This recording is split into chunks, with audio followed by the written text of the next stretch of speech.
묵상으로 기도하며 하나님 앞에 예배드리겠습니다.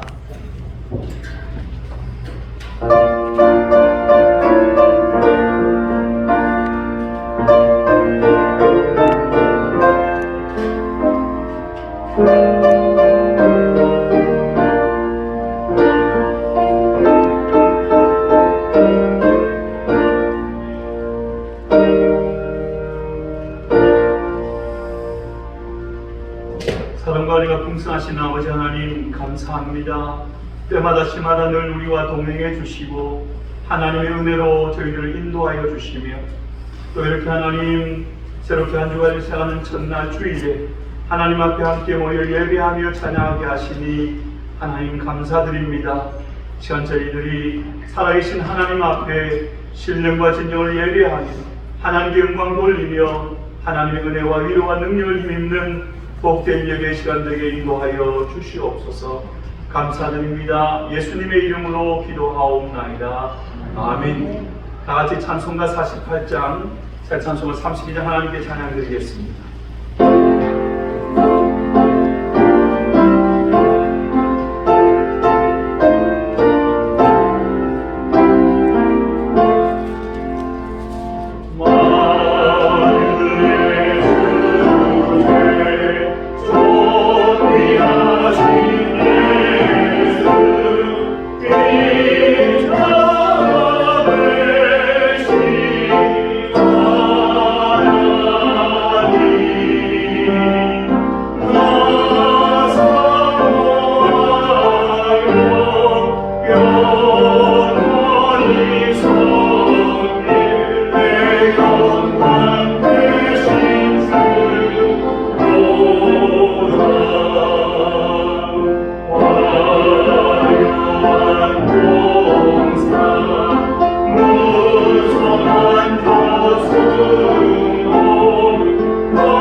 사도신경으로 우리의 믿는 바 신앙을 고백하겠습니다. 전능하사 천지를 만드신 하나님 아버지를 내가 믿사오며 그 외아들 우리 주 예수 그리스도를 믿사오니 이는 성령을 있게 하사 동정녀 마리아에게 나시고 본디오 빌라도에게 고난을 받으사 십자가에 못 박혀 죽으시고 잠잠히 사흘 만에 죽은 자 가운데서 다시 살아나시며 하늘에 오르사 전능하신 하나님 우편에 앉아 계시다가 저희로서 산 자와 죽은 자를 심판하옵시리라. 성령을 믿사오며 거룩한 공예와 성도가 서로 교통하는 것과 죄를 사하여 주시는 것과 몸이 다시 사는 것과 영원히 사는 것을 믿사옵나이다. 아멘. 이 시간 예배를 위해서 이승민 집사님 기도해 주시겠습니다.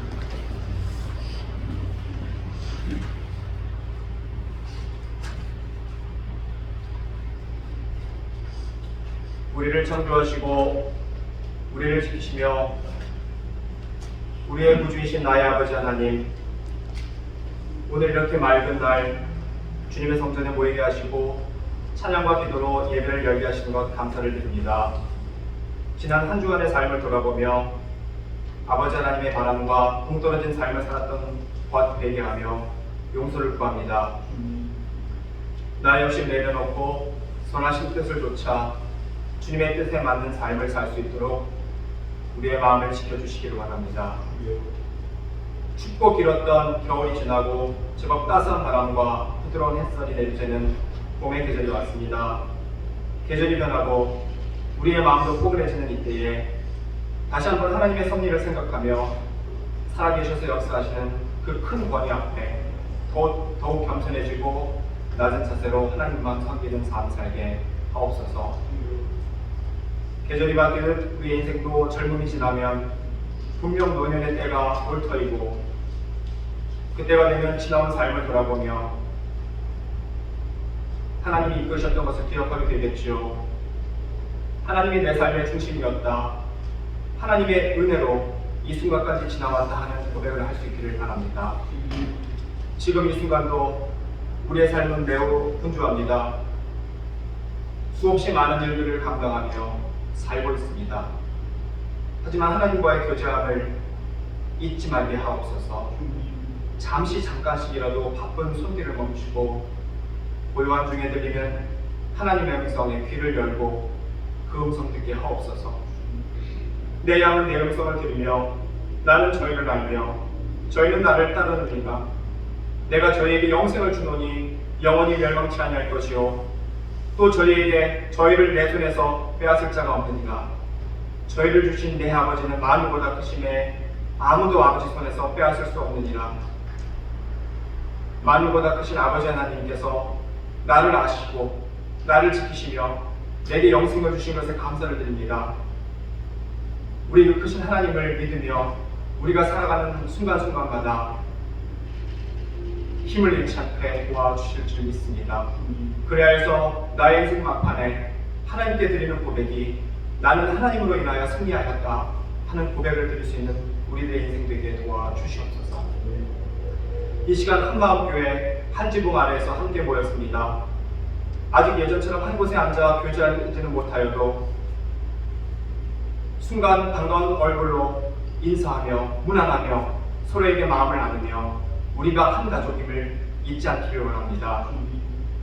오늘 말씀을 증거하실 이신희 목사님, 지난 수주간 아프신 가운데서 잘 회복하시게 하신 것 감사를 드립니다. 늘 간섭하셔서 영혼과 입으로 약해지지 않도록 붙드시고 맡겨주신 모든 성도를 이끄시기에 부족하지 않도록 하나님께서 특별히 지켜 주시옵소서. 목사님의 가정 또한 동일한 은혜로 지켜주실 줄 믿습니다. 이제 예배에 더욱 집중하게 하시고 주님의 주시는 말씀 가운데 하나도 빠짐없이 듣고 깨닫고 또한 입을 열어 아멘으로 화답하며 그 말씀이 나의 말씀이 될 수 있도록 주님께서 이끌어 주시옵소서. 예배의 시종을 주님께서 이끌어 주시니 믿사오며 나를 구원하신 예수님의 이름으로 기도했습니다.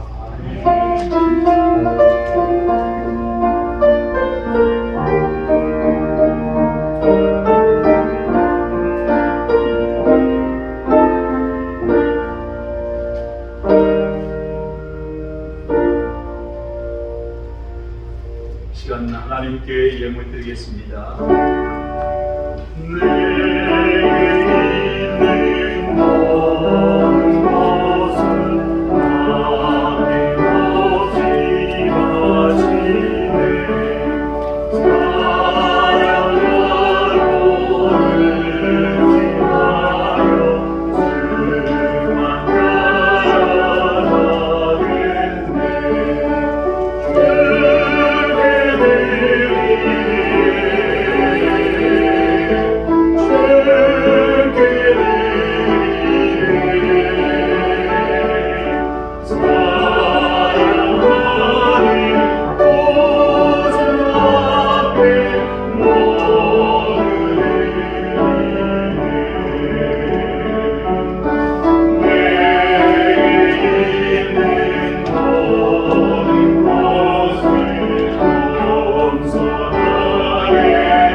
아버지 하나님 감사합니다. 지난 한 주간의 삶도 하나님의 돌보시는 은혜로 살았음을 고백하니 이 시간에 하나님 앞에 예배드리며 예배 가운데 예물드립니다.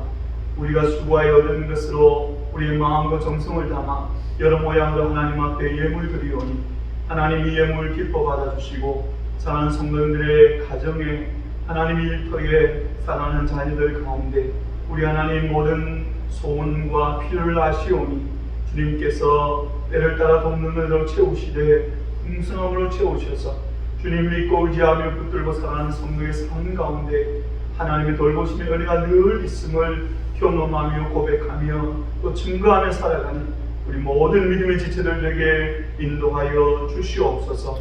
감사드립니다. 예수님의 이름으로 기도하옵나이다. 아멘. 하나님의 말씀 같이 보겠습니다. 하나님 말씀은 신약성경 누가복음 19장 41절부터 44절까지 말씀입니다.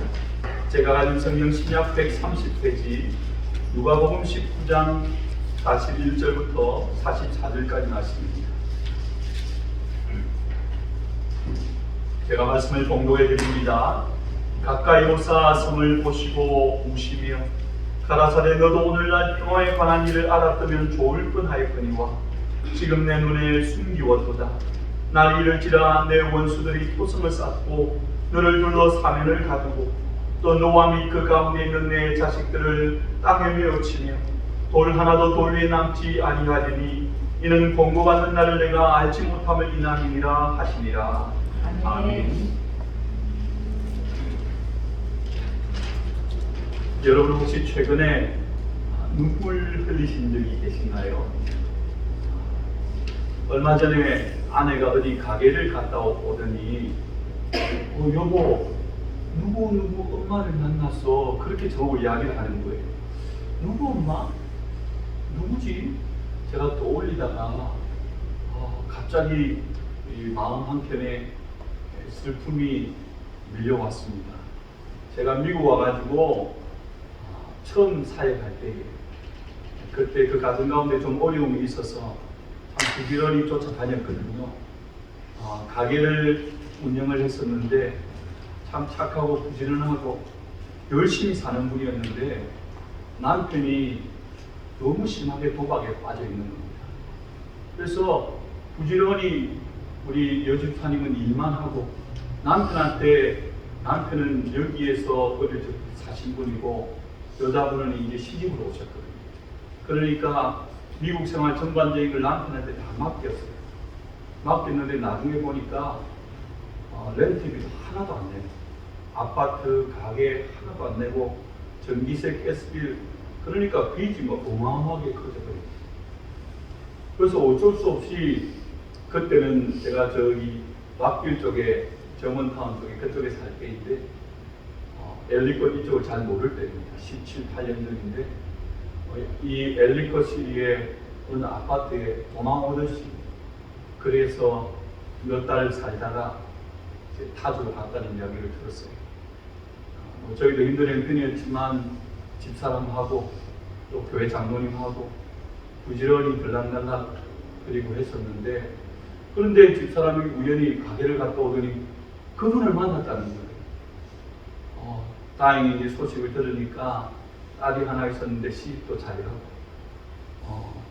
뭐 이렇게 저렇게 돌고 돌아서 다시 메릴랜드에 와가지고 그렇게 일을 또 하게 되었다고 하면서 만났다고 이야기를 하고 반가움도 있고 마음 한켠에 제가 그 과거 일들을 아니까 마음에 슬픔과 눈물이 있었습니다. 우리는 몸이 약할 때 그리고 또 우리가 감당할 수 없는 그런 어떤 상황들 우리 삶 가운데 부딪히게 될 때에 눈물을 흘리게 됩니다. 또 간혹 사람들은 예수 믿는 사람이 믿음으로 이겨야지 예수님 붙들고 이겨야지 그렇게 말들 합니다. 맞는 말입니다. 하지만 여러분 우리 사람은 육신을 입고 이 땅에 사는 동안에 연약한 존재이기 때문에 힘든 일이 닥칠 때 그로 말미암아 눈물을 흘릴 수 있고 성도의 이미지라는 것은 날마다 우리가 주로 인하여서 감사하고 찬양하고 믿음으로 승리하는 이미지와 아울러서 또 한 가지 제가 생각하는 성도의 이미지는 공감이라고 생각합니다.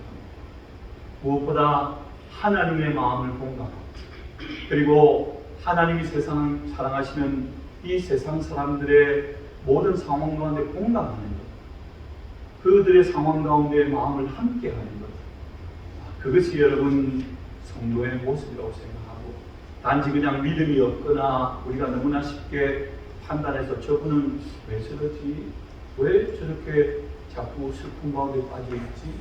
우리가 쉽게 그분의 믿음이나 어떤 것들을 판단할 게 아니라 그 상황 가운데 그 사람 가운데 마음을 같이 하게 될 때 그게 하나님이 기뻐하시는 이 땅 가운데 사는 귀한 성도의 모습이다. 그런 생각을 하게 됩니다. 여러분 우리가 생각할 때는 이 땅에 우리와 같은 몸을 입고 오신 예수님은 전혀 그럴 것 같지 않은데 오늘 본문 성경을 보니까 예수님이 눈물 흘리는 장면이 기록되어 있습니다. 여러분 어떻게 생각하십니까? 하나님의 아들이십니다.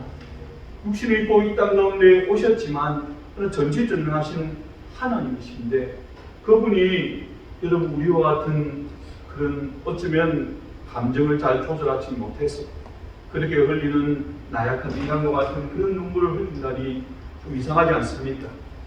여러분 우리가 알고 있는 것처럼 정말 눈물이라는 것이 믿음이 없거나 연약한 자들이 흘리는 걸까요? 그럼 예수님이 눈물을 흘리신 이유는 뭘까요? 오늘은 이 부분을 함께 우리가 생각해 보면서 또 은혜를 나누기를 원합니다. 성경을 보면 예수님께서 눈물을 흘리셨다는 장면이 세 군데 기록되어져 있습니다. 첫 번째 기록은 어떤 내용이냐면 여러분 나사로가 죽었을 때를 아시죠? 예수님께서 아마 공생에 사역하실 때에 가장 친한 가정이 누구였을까? 성경 일단 한번 생각해 보면 여러분 생각에 누굴 것 같아요? 예루살렘 출입하실 때마다 늘 들르는 가정이 있었습니다. 그 가정도 예수님을 너무 좋아하고 예수님도 되게 좋아하셨던 것 같은 그런 성경의 기록이 있는 가정이 나사로의 가정입니다. 부모님은 일찍 돌아가셨는지 기록되어져 있지 않고 나사로가 있고 언니 마르다가 있고 마리아가 있습니다. 이 가정들을 예수님 출입할 때마다 늘 함께 하셨는데 나사로가 죽었다는 이야기를 들었습니다. 듣고도 예수님이 죽고 한참 지나서 그 가정을 방문하게 되어졌죠. 오니까 사람들이 예수님을 보고는 마리아, 마르다부터 울고 주위의 이웃과 사람들도 웁니다. 예수님 좀 일찍 계셨으면 막 그 반가움과 또 가정의 슬픔으로 막 우는 거예요. 그 모습을 보시면서 예수님께서 눈물을 흘리셨다 성경은 기록합니다. 두 번째 예수님이 눈물을 흘리신 장면이 오늘 본문의 내용인데요. 가까이 오사 성을 보시고 우시며 예수님이 우셨다고 바로 기록하고 있습니다. 여러분 이때는 언제입니까? 예수님이 공생의 사역의 마지막 때입니다. 이제 마지막 한 주간을 보내기 위해서 예루살렘을 입성하실 때에 그때 여러분 분위기를 아시죠? 사람들은 종려나무 가지를 흔들고 열렬하게 환호를 합니다. 호산나 다윗의 자손이여 호산나 막 호산나를 부르며 열렬히 환호하는데 그 입성 행렬이 예수님과 함께 예루살렘에서 점점 가다가 이제 예루살렘 성이 멀리 내다보이는 감람산 기슭쯤에 왔을 때 예수님께서 갑자기 우신 거예요. 그리고 세 번째 기록은 신약 히브리서 5장 7절에 보면 예수님이 육체에 계실 때 자기를 죽음에서 능히 구원하실 이에게 심한 통곡과 눈물로 간구와 소원을 올렸다. 그렇게 말씀합니다.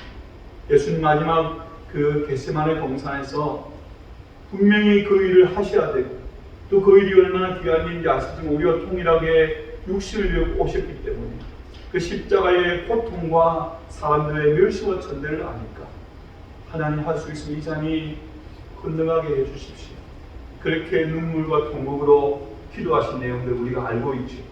이렇게 여러분 예수님께서 공생의 사역 3년 동안에 오셨다는 내용이 세 번 기록되어 있는데 여러분 생각은 어때요? 예수님이 공생의 사역 동안에 딱 이 세 번만 오시고 나머지는 날마다 기뻐 뛰며 뭐 그렇게 찬송하면서 사역 감당을 하셨을까요? 뭐 그런 날도 많았겠지. 그런 날도 많았을 텐데 제가 한번 말씀을 읽고 묵상하며 예수님의 공생의 그 걸음을 따라가 보면 오히려 반대일 것 같아요.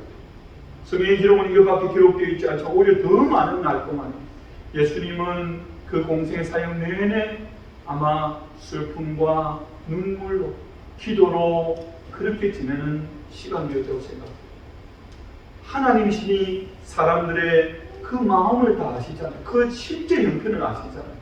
그들의 영혼의 궁핍과 그들의 육신의 연약함과 또 그들이 그 필요를 위해서 예수님을 쫓아와서 막 예수님을 부르는 그들의 그 모습들을 바라보며 아마 예수님은 분명히 그 공생의 3년 동안에 눈물로 그렇게 감당하는 사역이지 않았을까 그렇게 생각해 봅니다.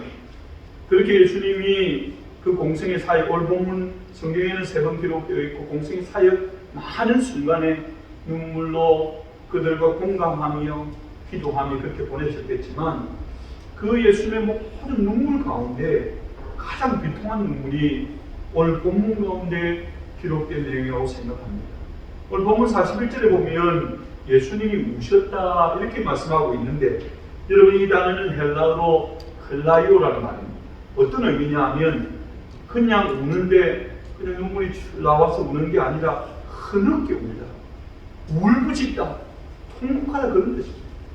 여러분 우리가 눈물을 흘릴 때에 너무 힘들고 어려운 일이 생기든지 너무 마음이 속상한 일이 생길 때 너무너무 그렇게 울부짖으며 우는 그 모습으로 우셨다고 성경은 말씀하고 있습니다. 예수님이 왜 이렇게 이 순간에 이렇게 통곡을 하셨을까? 앞서도 여러분 말씀드렸지만 예수님은 지금 예루살렘에 입성하는 중입니다. 여러분 그 분위기들 아시잖아요. 주변에 많은 사람들이 있고 열렬히 환호하는 그런 상황입니다. 감람산 기슭쯤에 올라왔다 그랬죠. 밑에 예루살렘 성이 보이고 그 중심에 예루살렘 성전이 보입니다. 예루살렘 성의 모습은요, 평화로운 모습입니다. 예루살렘 성전의 모습은요, 이제 여러분 솔로몬 성전 그 이후에 이스라엘 백성들이 이때는 지금 헤롯 성전이라고 말하는데 그 이스라엘 민족들의 관심을 얻기 위해서 정말 화려하게 멋지게 성전을 지어놨습니다. 이스라엘 백성들이 자랑하는데 이거 뭐구나? 이게 바로 우리가 가지고 있는 하나님의 성전입니다. 하나님께서 우리에게 이렇게 귀한 것을 주셨다. 그렇게 자랑하는 그 예루살렘 성전이 황금빛 그렇게 빛나고 있었다.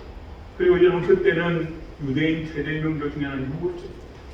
여러분 아시지만 유대인의 명절 때는 각지에 흩어졌던 유대인들뿐 아니라 외국에 나와 있는 유대인들까지 그렇게 예루살렘으로 방문을 하죠. 그 수많은 사람들이 붐비고 명절이니까 여러분 분위기를 한번 보십시오. 온통 축제의 그런 그게 여러분 어쩌면 겉으로 보여지는 그 감람산 기슭에서 보여지는 예루살렘 성과 성전과 사람들과 그 모든 분위기입니다. 그게 그 모습입니다. 그러면 그 실체는 어떻습니까? 그들의 중심은 어떻습니까? 이스라엘 백성들 예루살렘 성 안에 살고 있는 백성들의 상황은 어떻습니까? 그들은 하나님을 배반하고 있습니다. 그들은 죄 가운데에서 살고 있지만 마치 그러나 자신들은 의로운 척하는 바리새인과 같아요. 그런 모습들은 오히려 제대로 된 신앙의 모습인 줄 착각하고 강팍한 마음으로 살고 있습니다. 구약의 선지자들이 그렇게 강조해서 전하던 하나님의 아들 메시아가 예수님이 메시아로 오셨지만 전혀 엉뚱하게 죄와 사망에서 구원하시는 메시아가 아니라 이 땅 가운데 다시 그 다윗의 시대를 회복할 그런 메시아를 하나님 보내주셨다. 공생의 사역 동안에 예수님이 가르치는 그 가르침과 행하는 그 능력들을 보고는 이야 이제 다시 하나님이 그 나라를 우리 가운데 회복시켜 주시다가 상황을 보지 못하는 거예요. 그들의 그 영적인 상태, 그 암울함의 모습, 겉과 속이 다른 그 모습들을 보면서 예수님은 마음 가운데 안타까움으로 통곡하십니다. 예수님이 이전에도 이런 모습을 보고 탄식하신 적이 있습니다. 누가복음 13장 34절 이하에 보면 예수님이 이렇게 말씀하셨습니다. 예루살렘아 예루살렘아 선지자들을 죽이고 내게 파송된 자들을 돌로 치는 자여 암탉이 제 새끼를 날개 아래 모음같이 내가 너희의 자녀를 모으려 하는 일이 몇 번이냐? 그러나 너희가 원치 아니하였도다. 보라, 너희 집이 황폐하여 버린 바 되리라. 예루살렘은 하나님이 거하시겠다고 약속하시는 하나님의 도시입니다. 근데 지금 세상 나라 로마의 지배하에 있지. 무엇 때문입니까? 그들의 죄악과 안악함 때문입니다. 하나님을 배반한 그들에게 하나님은 계속해서 선지자들을 보내셨습니다. 그들에게 말씀을 통하여 회개하고 하나님께로 돌이키라고. 근데 그 말 듣기 싫다고 오히려 선지자들을 죽였습니다. 그리고 이제 하나님의 아들 예수님을 보내셨는데 어떻게 합니까? 지금 열렬히 환호하지만 조금 있다가 자신들의 생각과 다르다고 십자가에 못 박으라고. 예수님을 십자가에 매다는, 예수님을 죽이는 일에 중추적인 역할을 하는 사람들입니다. 결국 선민으로 부름받은 그들이 하나님의 심판을 피할 수 없게 될 것입니다. 본문 42절 이하에 보면 예수님의 슬픔의 노래가 나옵니다. 42절 말씀 보세요. 가라사대 너도 오늘날 평화에 관한 일을 알았다면 좋을 뻔하였거니와 지금 내 누에 숨겨. 평화가 무엇인지 아시잖아요. 하나님과 회복되어지고 그리고 하나님께서 이 땅 가운데 평안을 주시는데 그것을 모르고 자꾸 세상적인 방법으로 나가는 거예요. 영적으로 눈이 가려워져서 숨겨졌어요. 43절 44절에 보면 날이 이를지라 내 원수들이 토성을 쌓고 너를 둘러 사면으로 가두고 또 너와 및 그 가운데 있는 내 자식들을 땅에 메어치고 돌 하나도 돌에 남기지 아니하니 이는 공고받는 날을 내가 알지 못함을 인함이니라. 여기에 여러분 날이 이를지라, 이 날은 하나님의 심판의 날입니다. 예루살렘은 지금 죄악 가운데 멸망으로 나아가고 있는 이스라엘 백성들은 모르고 있는 거예요. 주님은 그것을 미리 보시며 예언하고 계신 겁니다. 적들이 쳐들어옵니다. 그리고 토성을 쌓습니다. 그 성을 정복하기 위해서 흙으로 성 주위에 높이 쌓아 올려서 활을 쏘든지 상대를 제압하기 위해서 쌓는 성을 토성이라고 말합니다.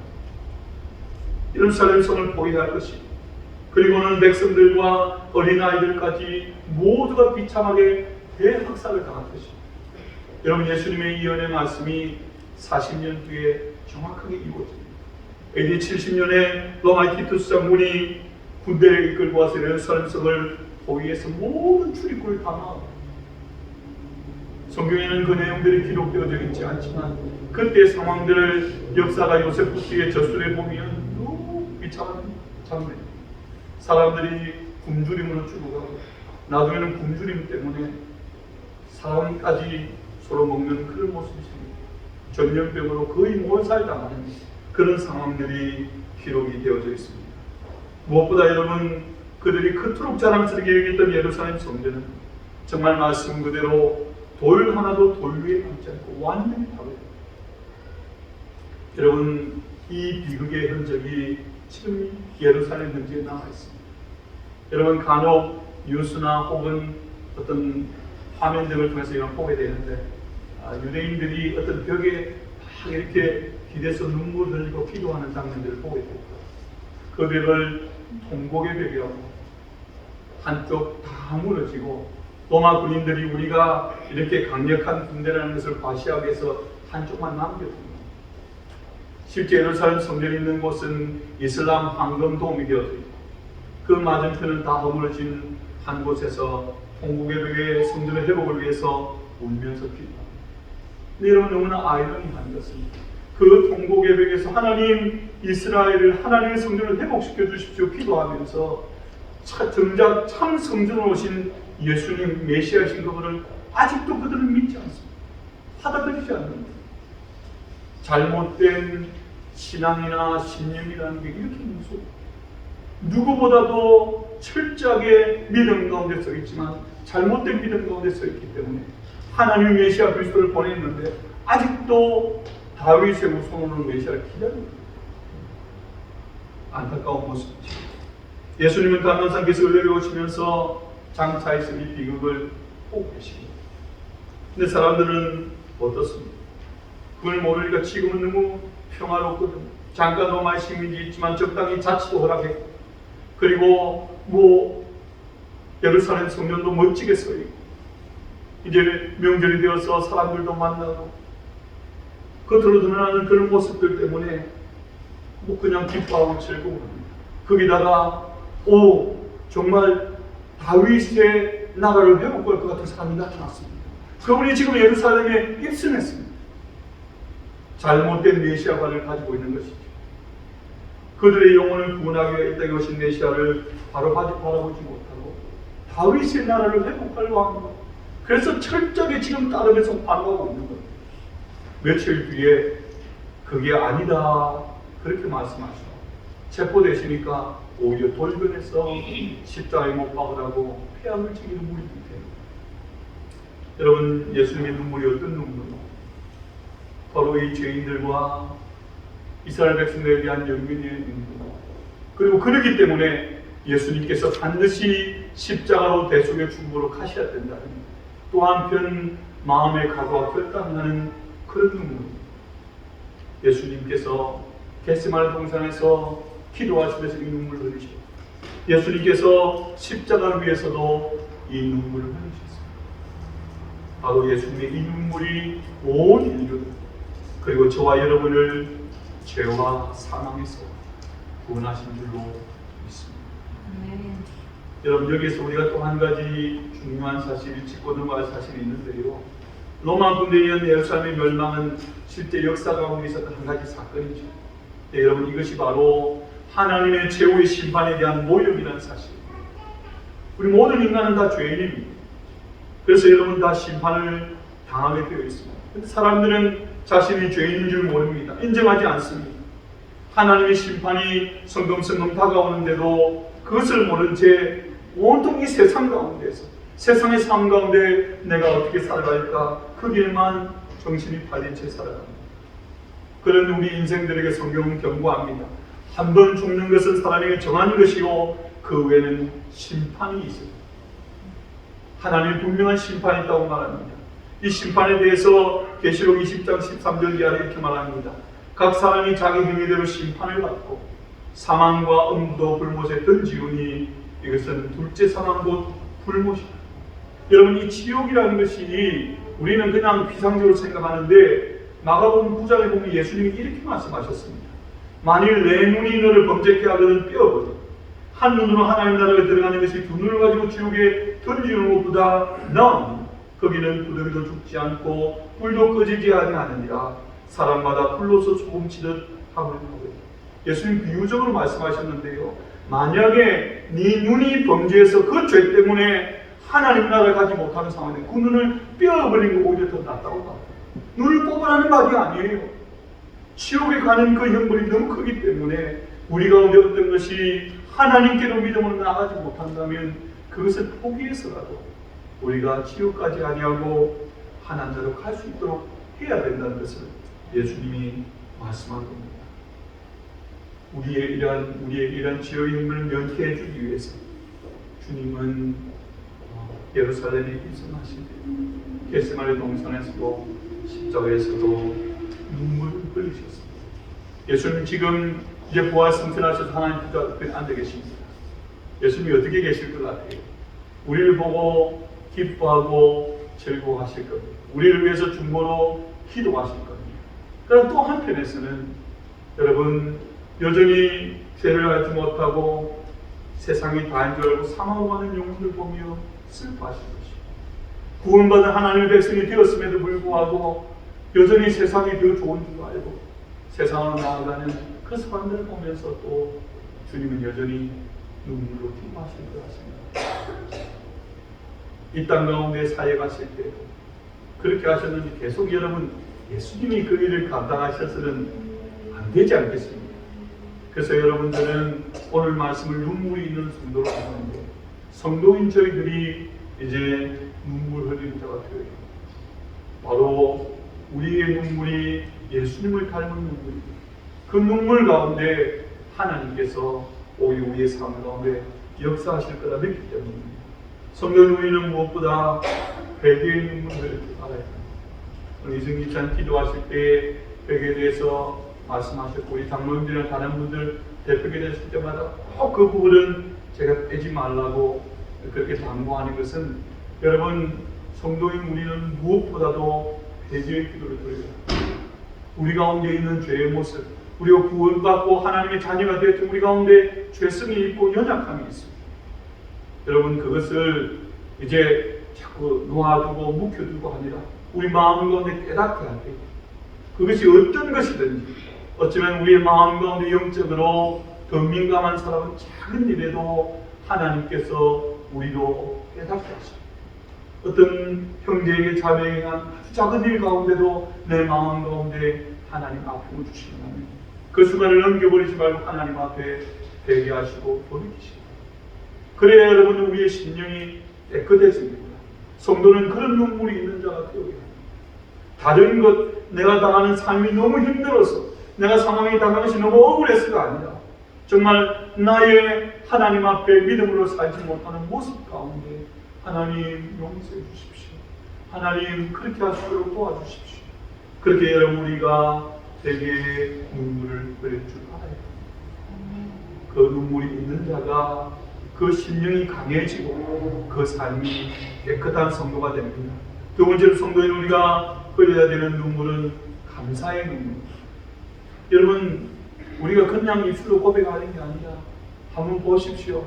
여러분, 사람 모든 건 하나님의 은혜 아닙니까? 여러분, 어떤 분들은 조금 여유가 있고 어떤 분들은 정말 삶이 많이 빡빡하고 힘든 가운데 있을 분들도 계실 겁니다. 그러나 여러분, 지금까지 우리의 삶을 보면 하나님 지나오게 해주셨고 하나님 도와주셨고 또 지금도 하나님 이겨나가게 도와주실 거예요. 앞으로도 여러분 하나님 우리를 도와주실 거예요. 우리 성도님들도 가정도 비즈니스도 우리의 자녀들도 또 저희 교회도 하나님 그렇게 은혜로 인도해 주실 거예요. 여러분, 이 사실도 우리가 믿음으로 다른 것 우리가 하나님 앞에 소원하면 많이 기도해야 되겠지만 먼저 그 모든 것 이전에 눈을 감고 말씀 읽고 묵상하면서 하나님 이거 감사합니다. 하나님 이거 감사합니다. 하나님 우리 가운데 베푸신 은혜를 생각하면 그냥 눈물이 납니다. 하나님 은혜가 우리 가운데 있거든요. 그리고 여러분, 성경에 나오는 말씀 가운데 은혜 위에 은혜라는 말씀 기억하죠. 하나님의 은혜를 깨닫고 하나님의 은혜를 붙들고 하나님의 은혜를 사모하는 성도의 삶에 하나님도 그 은혜를 주십니다. 내 힘과 내 노력으로 열심히 살아야 하지만 그러나 내 힘과 내 노력을 하나님 되지 않습니다. 하나님 도와주셔야 됩니다. 그렇게 사는 사람에게 오냐 내가 도와줍니다. 하나님 우리 가운데 은혜를 베푸십니다. 사랑하는 성도 여러분, 어떤 상황 가운데도 감사의 눈물이 있는 그런 성도님들 될 수 있기를 바랍니다. 그래서 여러분 삶 가운데 정말 하나님의 더 큰 은혜의 축복을 경험하는 우리 강남 지체들 되기를 주님의 이름으로 축원합니다. 마지막으로 성도인 우리가 눈물 흘려야 될 눈물은 예수님을 닮은 눈물. 예수님을 닮은 눈물은 어떤 눈물일까요? 여러분, 그것은 바로 나를 위하여 흘리는 눈물이 아니라 다른 사람을 위하여 흘리는 눈물입니다. 이웃을 위하여 흘리는 눈물이고 다른 나라와 민족과 또 영혼들을 위하여 흘리는 그런 눈물입니다. 예수님은 늘 선민 이스라엘 백성들과 죄인들을 위해서 눈물을 흘리셨습니다. 우리가 예수님을 믿는 자라면 성도인 우리가 흘릴 가장 고귀하고 아름다운 눈물은 우리 자신만을 위한 눈물이 아니라 예수님처럼 다른 사람을 위하여 하나님의 나라와 의를 위하여 눈물 흘릴 줄 알아야 합니다. 이것이 여러분 성숙한 신앙이고, 그리고 성경에 보면 위대한 믿음의 인물들은 한결같이 이런 눈물 흘리는 자들이 있습니다. 구약의 선지자 예레미야의 별명은 눈물의 선지자였죠. 밤낮으로 울었습니다. 왜 울었습니까? 여러분, 예레미야 애가에 보면 제가 몇 절만 읽어볼게요. 애가 1절 2절에 밤새도록 애곡하니 눈물이 땀에 흐릅니다. 예레미야 애가 2장 11절에 내 눈이 눈물에 상하며 내 참자가 끓이며 내 간이 땅에 쏟아졌습니다. 예레미야가 3장 48절에 내 눈에 눈물이 시내처럼 흐릅니다. 왜 그렇게 했습니까? 뭐 때문에? 삶이 너무 힘들었어요? 고통스러웠어요? 아니에요. 그 민족 하나님께서 그를 선지자로 보내서 그 백성이 하나님께로 돌아오도록 그를 사용하기를 원하시는데 그렇게 말씀을 전하고 하나님께 인도하기를 그 백성은 그것을 깨닫지 듣지 않습니다. 그리고 그 백성들을 향한 하나님의 심판의 약속들입니다. 그 민족을 위해서, 그 영혼들을 위해서 예레미야 선지자는 눈물을 흘리는 눈물의 선지자였습니다. 사도 바울 역시 눈물의 사람입니다. 여러분, 예수님을 만나기 전에 바울의 모습하면 어떤 이미지가 떠오르십니까? 정말 깜빡한 사람입니다.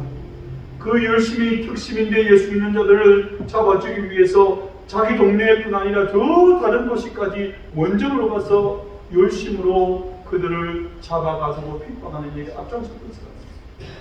근데 그가 다메섹에서 예수님을 만나고 은혜를 깨닫고 그 위에 사역을 보면 빌립보서 3장 18절에 보면 이런 내용이 있습니다. 내가 여러 번 너에게 말하였거니와 이제도 눈물을 흘리며 말합니다. 사도 바울이 빌립보의 성도들에게 보내는 내용 가운데 나와 있는 한 내용입니다. 그가 그들에게 하나님의 말씀을 전하고 또 말씀대로 살도록 권면하는 일에 여러 번 너에게 말하였거니와 눈물을 흘리며 말합니다. 그만큼 간절함으로 열정적으로 그 영혼들을 생각하며 사역을 건너냅니다. 기독교의 전전 역사를 보면 모두 여러분 이런 눈물을 흘리는 사람들을 통해서 하나님께서 일하시고 지금까지 인도하셨습니다. 이 눈물 때문에 멸망할 인생들이 회개하고 예수님께로 돌아왔습니다. 지금도 앞으로 얼마일지 모르지만 남은 이 땅의 삶 가운데서도 주님은 그런 눈물을 흘린 성도들을 찾으십니다. 예수님의 눈물이, 믿음의 선배들의 눈물이 나와 이웃과 민족과 세상을 변화시켰듯이 오늘도 그렇게 쓰임받을 믿음의 사람들의 눈물을 주님은 찾고 계십니다. 사랑하는 만직체 여러분 가족을 위해서 여기 계신 분들은 한 사람도 예외 없이 다 부모님, 여러분 자녀를 위해서 눈물을 흘리십니다. 그래야 하나님 앞에 책임 있는 부모, 그래야 믿음 있는 사람, 가족을 위해서 자녀를 위해 눈물을 흘리시기 바랍니다. 죄로 하나님을 대학에서 한 이 세상을 보면서도 눈물을 흘리십시오. 여러분, 우리하고 상관없는 이야 생각하지 말고 저 미얀마의 군부 독재하에 죽어가는 사람들을 위해서 눈물을 흘리십시오. 하나님 앞에 기도하고 눈물을 흘리십시오. 코로나가 이제 백신이 다행히 공급이 되어서 상황이 나아질 것을 우리가 기대하고 있지만 그래도 수많은 사람들이 그 질병으로 고통 가운데 있습니다. 여러분, 그들을 위해서 하나님 앞에 기도하며 눈물을 흘릴 수 있는 그 성도들 되시기 바랍니다. 여러분 주위에 하나님을 알지 못하고 세상이 다이어트 알고 기뻐서 살아가는 그 영혼을 생각하면서 눈물 흘리고 사랑을 다가가서 주의 복음 증거하는 여러분 되시기 바랍니다. 바로 그런 눈물들을 통해서 주님은 역사하실 겁니다.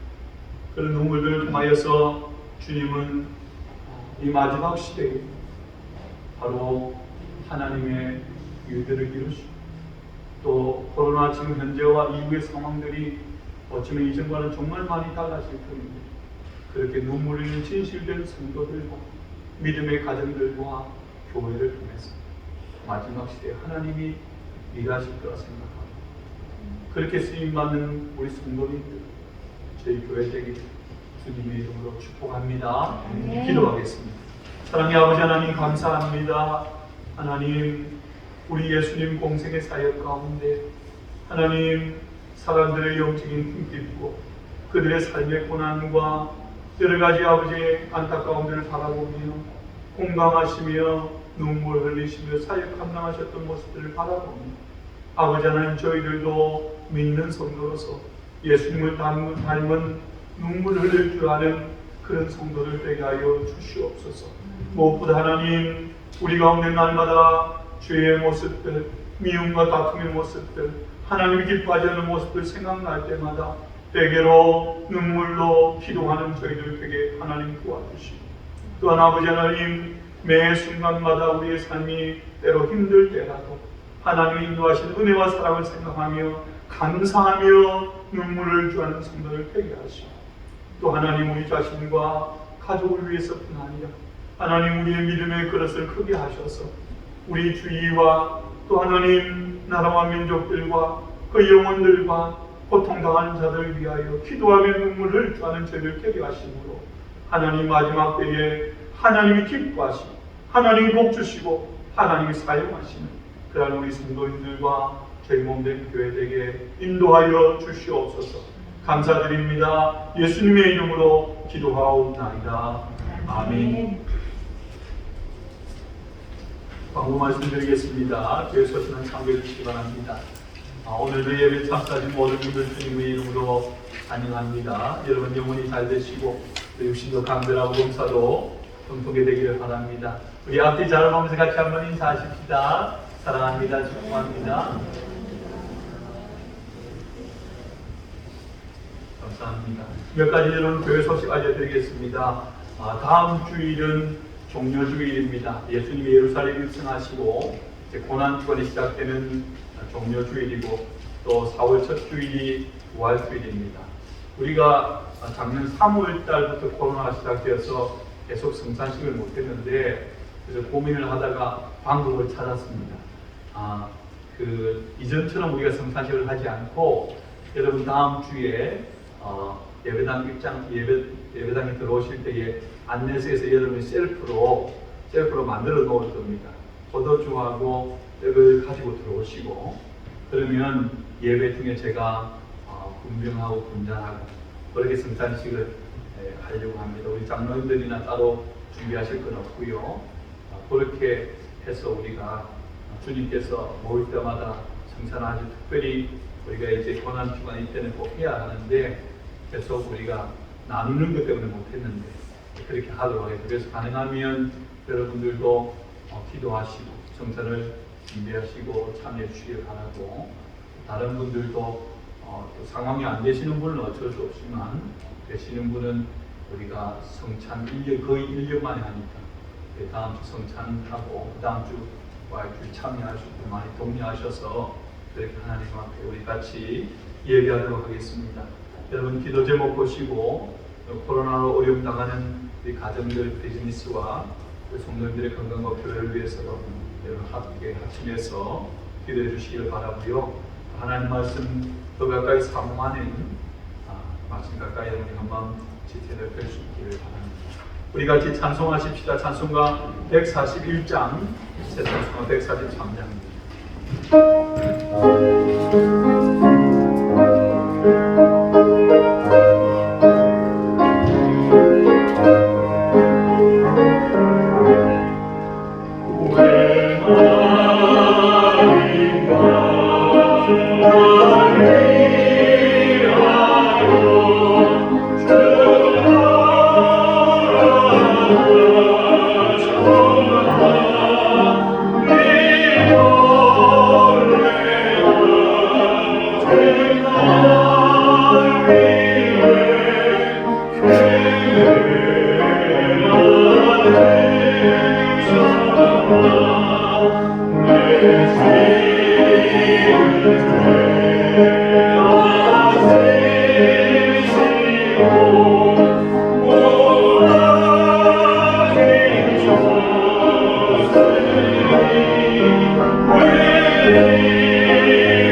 이제는 우리 주 예수 그리스도의 은혜와 하나님 아버지의 크신 사랑하심과 성령의 교통하심과 위로하심이 우리 예수님을 닮은 눈물을 흘리는 성도들이 되고 이 땅 가운데 세상 가운데 하나님의 사랑과 복음을 전거하고 또 하나님 앞에 옳다 인정함 받으며 쓰임받기 원하는 모든 믿음의 지체들 머리 위 이제부터 영원토록 함께 있을지어다.